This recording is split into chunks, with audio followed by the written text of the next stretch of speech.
Hi అండి, అందరికి నమస్కారం. ఇంజన్ డ్రోన్ కొంటున్న వాళ్ళు, వాడుతున్న వాళ్ళు చాలా తక్కువ. ఇంజన్ డ్రోన్ గురించి అసలు నిజాలు తెలిస్తే కొనే వాళ్ళు కూడా కొనరండి. ఆఖరికి కొన్న వాళ్ళు కూడా ఇంజన్ డ్రోన్కి ఇంజన్ పీకేసి నడుపుకోవాల్సిన దుస్థితి అసలు ఇంజన్ డ్రోన్కి ఎందుకు వచ్చింది, ఇంజన్ డ్రోన్ ఇంతగా ఫెయిల్ అవ్వడానికి గల కారణాలు ఈ వీడియోలో ఎక్స్ప్లెయిన్ చేస్తాను. ఇప్పటి వరకు మా ఛానల్ సబ్స్క్రైబ్ చేసుకొని వాళ్ళు వెంటనే సబ్స్క్రైబ్ చేసుకోండి, పక్కనే ఉన్న బెల్ ఐకాన్ని క్లిక్ చేయండి. సో మీరు సబ్స్క్రైబ్ చేసుకోవడం ద్వారా మేము ఇలాంటి వీడియోస్ చేయడానికి మాకు చాలా ఎంకరేజ్మెంట్గా అయితే ఉంటుంది. ఓకే, సో వీడియో స్టార్ట్ చేసే ముందు అసలు ఇంజన్ డ్రోన్ అంటే ఏంటో తెలియని వాళ్ళ కోసం ఒక 2 లైన్స్ అయితే చెప్పేస్తానండి. ఇంజన్ డ్రోన్ అంటే ఏంటో కాదండి, ప్రెజెంట్ ఉన్న డ్రోన్స్ అనేవి బ్యాటరీ సహాయంతో నడుస్తాయి. సో బ్యాటరీస్ లేకుండా డ్రోన్కి ఇంజన్ని అటాచ్ చేస్తారనమాట. సో డ్రోన్కి పవర్ అనేది ఇంజన్ ద్వారానే వెళ్తుంది. సో ఐడియా అయితే సూపర్గా ఉంది కదా, కానీ ఎందుకు సక్సెస్ కాలేకపోయింది అనేది పాయింట్. డ్రోన్స్లో వాడే ఇంజన్స్ మామూలుగా మనం వాడే ఇంజన్స్ లాంటివి అయితే కాదండి. ఇవి స్పెషల్గా ఫ్లయింగ్ వెహికల్స్ కోసము, డ్రోన్స్ కోసమే తయారు చేస్తారు. సో ఏంటి డిఫరెన్స్ మన ఇంజన్స్కి డ్రోన్ ఇంజన్స్కి ఏంటి డిఫరెన్స్ ఏంటి అంటే డిఫరెన్స్ వెయిట్ అండి. డ్రోన్లో వాడే ఇంజన్స్ చాలా వెయిట్లెస్గా ఉంటాయి. 4 సంవత్సరాల ముందు ఉన్న డ్రోన్ ఇంజన్స్కి ఇప్పుడు మనం చూస్తున్న డ్రోన్ ఇంజన్స్కి చాలా డెవలప్మెంట్ అయితే ఉంది, కానీ బట్ స్టిల్ 4 అతి ముఖ్యమైన ప్రాబ్లమ్స్ ఇంకా సాల్వ్ కాకుండా అలానే ఉండిపోయాయి. అవి ఏంటంటే, మొదటిది ఫ్యూయల్ కన్జంప్షన్. జ్యూస్ తాగినంత ఈజీగా పెట్రోల్ లీటర్లు అయితే తాగేస్తుందండి. ప్రతి 6 నిమిషాలకి 1 లీటర్ పెట్రోల్ అయితే ఖర్చు అవుతుంది. ఇది నేను చెప్తున్నది కాదు, ఇంజన్స్ తయారు చేస్తున్న కంపెనీ వెబ్సైట్స్లో మీకు ఈ డేటా అనేది దొరుకుతుంది, మీరు చెక్ చేసుకోవచ్చు. సో ఈ వాల్యూ అనేది ఇంజన్ మోడల్ని బట్టి, డ్రోన్ బట్టి కూడా మారిపోతూ ఉంటుంది. 1 ఎకరా స్ప్రే చేయడానికి సుమారు 1/2 లీటర్ పెట్రోల్ అయితే ఖర్చు అవుతుందండి. సో మీకు వెంటనే ఇలా అనిపించవచ్చు, 1/2 లీటర్ పెట్రోల్ 50 రూపాయలే కదా, మనం డ్రోన్ బ్యాటరీతో నడిపినా మనకి బ్యాటరీ పైన వచ్చే ఖర్చు కూడా 50 రూపాయలే కదా అని మీకు అనిపించవచ్చు. కానీ ప్రాబ్లం అంతా ఇక్కడే ఉందండి. ఏంటి అంటే, 1 ఎకరా స్ప్రే చేయడానికి పట్టే టైం 3 నిమిషాలు అనుకోండి. 3 నిమిషాల గ్యాప్లో 1/2 లీటర్ పెట్రోల్ కానీ ఖర్చు అయితే ఆ ఇంజన్ నుంచి ఎంత వేడి అనేది పుడుతుంది, ఆ ఇంజన్ ఎంత వేడెక్కుతుంది. అంత వేడిని ఇన్స్టెంట్గా కూల్ చేయడానికి ఇంజన్లో ప్రాపర్ కూలింగ్ సిస్టమ్ ఉందా అంటే ప్రస్తుతానికి లేదనే చెప్పాలి. ప్రస్తుతం ఉన్నది అస్సలు సరిపోదు. ఇంత హై టెంపరేచర్స్లో ఇంజన్ వర్క్ అవుతున్నప్పుడు ఆ ఇంజన్లో సహజంగా వేర్ అండ్ టియర్ అంటే సహజంగా అరిగిపోయేవి, తరిగిపోయేవి, ఫాస్ట్గా పాడవడానికి ఎక్కువ ఛాన్సెస్ ఉంటాయి.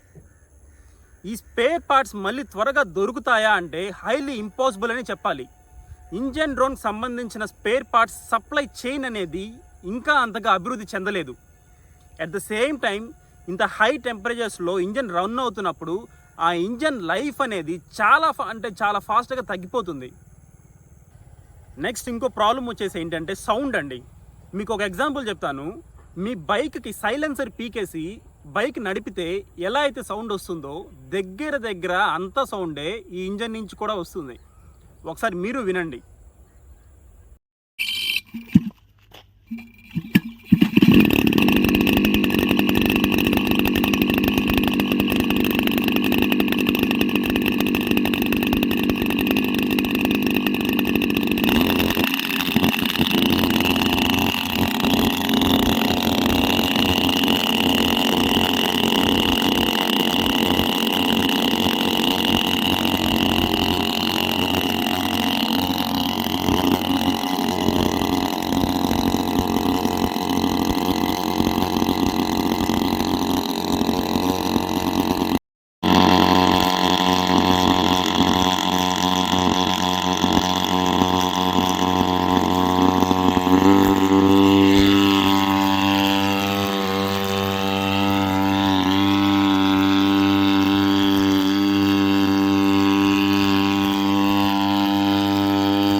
సౌండ్ వస్తున్నట్లయితే ఒక సైలెన్సర్ బిగించుకుంటే సరిపోతుంది కదా అని మీకు వెంటనే అనిపించచ్చండి.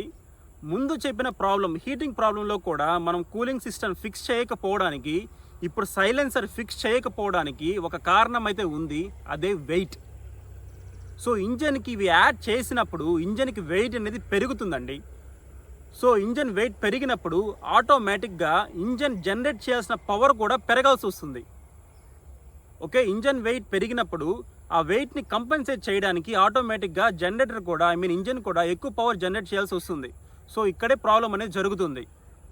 సో ఓవరాల్గా చెప్పాలంటే డ్రోన్ ఇంజన్స్ అనేవి ఇంకా డెవలపింగ్ స్టేజ్లోనే ఉన్నాయని చెప్పచ్చు. సో చూసారు కదండి ఇంజన్ డ్రోన్స్ గురించి. మీకు ఈ వీడియో నచ్చినట్లయితే వెంటనే లైక్ చేయండి, పక్క వాళ్ళకి షేర్ చేయండి, సబ్స్క్రైబ్ చేసుకోండి. మళ్ళీ నెక్స్ట్ వీడియోలో కలుసుకుందాం. Thank you.